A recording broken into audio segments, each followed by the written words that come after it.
Hello friends, in this video I will show how to set A4 file size in Photoshop. So very simple and easy way.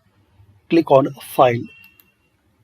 Now here you will see option Page Setup.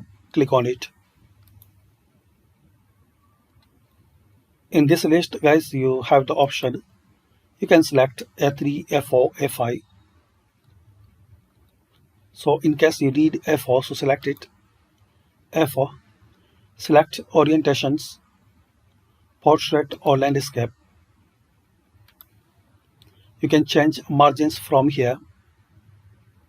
Then click on OK. So this is the basic and easy way guys to set A4 paper size in Photoshop.